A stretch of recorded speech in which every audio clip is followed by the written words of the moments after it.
I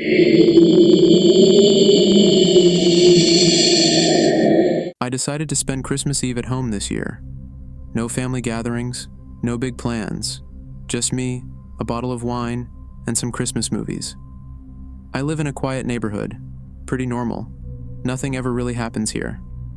It's the kind of place where people leave their doors unlocked. Well, not anymore. Everything was fine at first. I was on the couch, halfway through Elf, when I noticed something outside. My living room window faces the street, and I usually keep the curtains open because I like the glow of the Christmas lights from the houses across the way. But last night something felt weird. There was this woman standing under the street lamp outside. She was wearing this long red coat and a scarf that covered most of her face. At first, I thought she was just passing through or maybe waiting for someone. But she wasn't moving. She just stood there, staring directly at my house. I tried to brush it off. Maybe she was lost, or her car had broken down. But something about the way she was standing was unnerving. It was too still, too deliberate. After a few minutes, I got uncomfortable and shut the curtains. Out of sight, out of mind, right? Except I couldn't stop thinking about her. Every few minutes I'd glance at the curtains, half expecting to see her shadow. But I kept telling myself, it's nothing, you're overreacting. That worked for a while.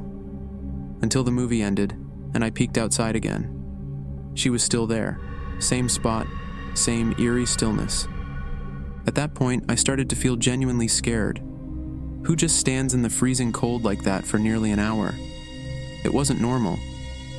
I thought about calling the cops, but what would I even say? There's a woman standing outside my house? I figured they'd laugh me off the phone. I tried to focus on something else, but then, around 10:30, I heard a knock at the door. Not the doorbell. Just a single, deliberate knock. My stomach dropped. My heart was pounding so loud I thought I'd pass out. I didn't move at first. I just sat there, frozen. And then it came again. Another knock. Louder this time. I finally crept over to the door and looked through the peephole. And there she was. She was standing on my porch, looking straight at the door. Her face was partially covered by the scarf, but her eyes, they were wide and unblinking, and her skin looked almost unnaturally pale, like wax.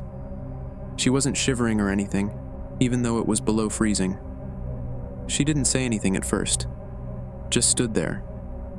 I don't know how long I stared before she finally spoke. Her voice was soft and strange, like she was trying to sound friendly but wasn't very good at it. "Can I come in? I'm so cold. Please?" Every instinct in my body was screaming no. I stepped back from the door and grabbed my phone. I don't know why, but I suddenly felt like this wasn't just some lost or stranded woman. Something about her felt wrong. I called the police. I told the dispatcher there was a strange woman on my porch who wouldn't leave. They asked if she'd threatened me, and I said no, but I couldn't explain why I was so scared. They said they'd send someone to check it out. While I was on the phone, she knocked again. And then she said, "Please, just for a minute. I promise I won't hurt you." I didn't respond. I just sat on the floor in the corner of my living room, gripping my phone like a lifeline. Eventually, the knocking stopped. When the police arrived about 15 minutes later, they couldn't find her. She was gone. But they found something else. Footprints in the snow. They didn't just lead to my porch. They circled the house. I didn't hear her walking around outside. Not once. The officers told me to keep my doors locked and call them if she came back, but they didn't seem all that concerned. They probably thought I was overreacting, but I can't shake the feeling that this wasn't random. She was out there for hours. She knew I was inside. She knocked on the door because she wanted me to know she was there. And the footprints. I don't even want to think about how long she might have been walking around my house. I haven't slept soundly since. I don't know who she was or what she wanted, but something about her felt dangerous. Like letting her in would have been the worst mistake of my life.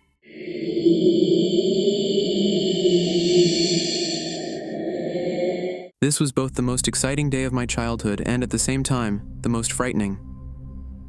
I was 8 years old, and it was Christmas Day. We never had much money, so receiving a massively unexpected present, a bike, was beyond belief. I had wanted one so much but never asked for it, as I really didn't think it would be possible. Before we had our Christmas lunch, I went out into the street just to try it out. I had never owned a bike before, but had learned to ride on my friends' bikes about a year earlier. Even so, I was very eager to see if I could ride my own. It had been snowing lightly for a couple of days, but I was sure I could manage to plow through it. I was out for about an hour, just riding up and down my street, getting used to the bike. I was so excited to venture further, but I knew lunch was almost ready, and my mother would have freaked out if I wasn't right outside when she called me. When I was finally summoned, I rolled my prized possession into our doorway and could hardly tear myself away from it to go eat. During lunch, I left the table twice just to go and look at my bike. It was as if I was checking that I hadn't dreamt the whole thing. I was tapping my feet the entire time we ate. As lovely as the meal was, all I wanted to do was get back outside riding. I worried it would be too dark soon, so I ate quickly. As soon as I finished, I asked if I could go out again. My mother just laughed and said, "Yes." She must have seen how excited I was. She added, "Don't go too far, it'll be dark soon." Where we lived, where I still live in fact, as I never left my hometown, there are plenty of country tracks that cross each other at certain points. There was a starting point very close to our house, at the bottom of our street. I knew immediately that this was where I was heading. Most of my friends already had bikes, and this was where they often rode. I hated not being able to join them before. As I rode down the beginning of the track, a voice of reason sounded in my head. "It's too late to do this. It'll be dark soon." But nothing could stop me. My mind was made up. I felt so free as I sailed along the pathway. My heart was bursting with joy that I can't even describe. On either side of the track were dense bushes, and at every bend, they made it impossible to see what was around the corner. I slowed down each time, as there were often dog walkers, and I didn't want to crash into anyone. After about 10 minutes of riding, I needed to rest. I hadn't been pacing myself, and not being used to riding, my legs were burning a little. I sat there on my new prize, waiting for the feeling in my legs to ease and looking around at the scenery. I realized it was starting to get dark, so I reluctantly decided it would be best to head back home.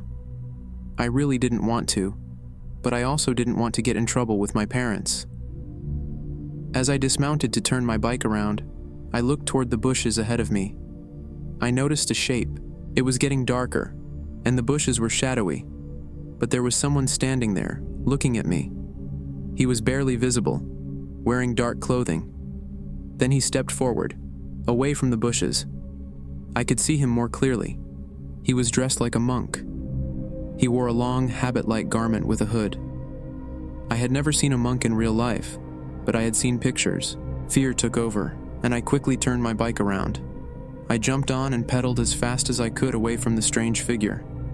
I tried to make sense of what I saw. Was it a dog walker?